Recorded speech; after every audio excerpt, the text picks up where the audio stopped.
Okay hi. അതെ, നമുക്കൊരു customer വരുന്നുണ്ട് കേട്ടോ. ബാക്കി നോക്കെ അതെന്ന് വെച്ചാൽ കൊതികാരനും മറ്റേ അയക്കാനുള്ള ക്ഷമയില്ലാതെ മുക്കത്തൂന്ന് ഒരാൾ വരുന്നുണ്ട്. നമ്മുടെ തേനീച്ചയുടെ റാഗിൽ അങ്ങനെ തന്നെ കഴിക്കാൻ വേണ്ടിട്ടോ. അപ്പൊ ഞാൻ ഒരു സന്തോഷത്തിന് വീഡിയോ എടുത്താ. ഇതാണോ നിന്റെ പേപ്പർ? ഓ, ഗ്രാജുവേഷന്റെ പേപ്പർ അതാണല്ലേ കിട്ടിയെന്ന് പറഞ്ഞു. ഒരു ബേബി ഒന്നും കണ്ടില്ല പറയൂ.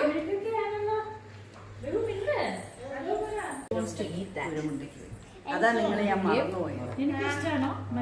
അമ്മയ്ക്ക് അവരവിടെ ഇല്ലായിരുന്നു, കല്യാണമൊക്കെ അവിടെ ഇല്ലായിരുന്നു.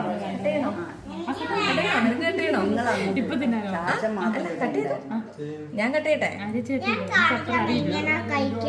നീ കാണിക്കണ്ട എങ്ങനെയാ കഴിക്കുന്നത് കേട്ടോ. ചാച്ചന് എനിക്ക്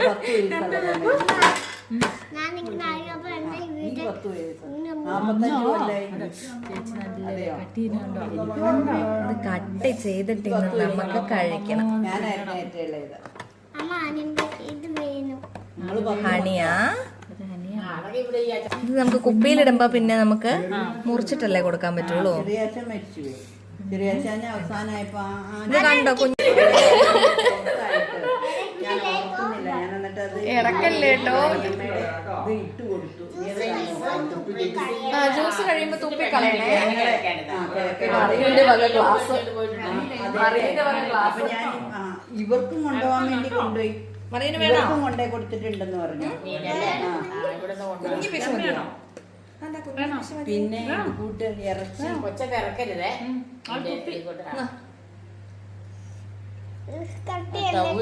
ഹലോ, ചേച്ചിയോട് നമുക്ക് ബായ് പറയാം. ഇവിടെ നമുക്ക് ബായ് ഒക്കെ പറഞ്ഞിട്ട് പോകും.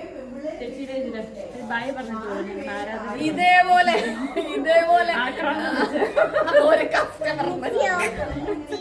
അതല്ല കേട്ടോ, ചെറുപ്പത്തിൽ ഇത് തിന്നിട്ടുള്ളവർക്കൊക്കെ ആ ഒരു സാധനം ഉണ്ടാവും ഭയങ്കരമായിട്ട്.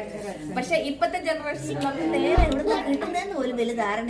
തേനീച്ചയുടെ കൊമ്പ് അങ്ങനെ തന്നെ വല്ലാത്ത ഫീലാണ്. ശരിക്കും അത് ലൈഫിൽ എക്സ്പീരിയൻസ് ചെയ്യാത്ത ആൾക്കാർ ഇടയ്ക്കൊക്കെ ചെയ്യണം കേട്ടോ. ഹണി കഴിച്ചോ? ഇഷ്ടപ്പെട്ടു. സൂപ്പർ ആയിരുന്നു.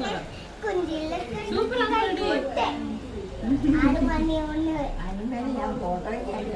അമ്മച്ചിക്ക് എത്ര വയസ്സുണ്ടാവും അന്നേരം? ഇവിടുത്തെ അമ്മച്ചിനെ അറിയോ? ആണോ തലോ ഇല്ലല്ലോ അല്ലേ.